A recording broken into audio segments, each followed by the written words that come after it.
Bonjour à tous. Alors aujourd'hui, je vais vous parler des Confidences d'un Love Coach. C'est le livre d'Alexandre de Cormon. Qu'est-ce qu'il y a dans ce livre? De quoi ça parle? Alors, dans ce livre, évidemment, vous allez être au centre de ses préoccupations. À l'aide d'exemples, ça se lit très vite, très facilement. Vous pouvez le relire. Moi, j'ai relu le début plusieurs fois et je m'en suis jamais lassée parce qu'en fait, il y a une partie de nous qui entre en résistance.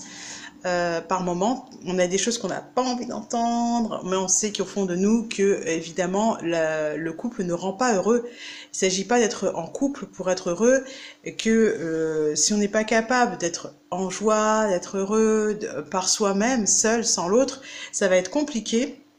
Quand on est en couple, puisque le couple est un défi en soi, c'est un challenge en soi. J'aime beaucoup cette expression que le couple est un défi en soi, hein. Alors, moi, ce que j'ai fait, c'est que j'ai pris des notes. J'ai fait ça, j'ai donné un titre, les commandements, en fait, d'Alexandre Cormon. J'en ai trouvé 14. Je me suis pas attardée sur la dernière partie qui parle de la rupture amoureuse, puisque la rupture amoureuse, je trouve qu'elle est, ça ferait l'objet d'un livre à part entière. Par contre, tous les conseils qui sont donnés par rapport à l'amour, moi, j'ai trouvé que c'était assez pertinent parce que j'ai payé pour les avoir, moi, ces conseils. Et là, ils sont quand même donnés de manière assez gratos. J'ai reçu le livre par mail après avoir commandé un coffret sur la dépendance affective. Toujours très instructif, très intéressant. Et évidemment, c'est un coach qui vous invite largement à passer à l'action et donne 2-3 outils à chaque fois dans son livre. Donc, c'est vraiment tout bénéfice, hein. Alors, je ne vais pas vous détailler les 14 commandements. Je vais juste parler du dernier point que j'ai trouvé absolument génial. Ce sont les compromis. Et ça fait écho à la petite affirmation que j'ai en ce moment. J'accepte de parler de moi. Je n'ai plus besoin de faire constamment des compromis. Et je fais confiance à ma voix intérieure pour savoir ce qui est bon pour moi.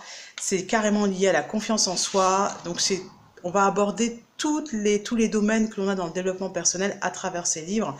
Et là, on dépasse largement le love coaching et à mon avis, ça impacte carrément tous les domaines. Je sais que pour ma part, quand je m'intéresse au domaine amoureux, je suis là-dedans, ça va impacter ma carrière, mes relations au travail.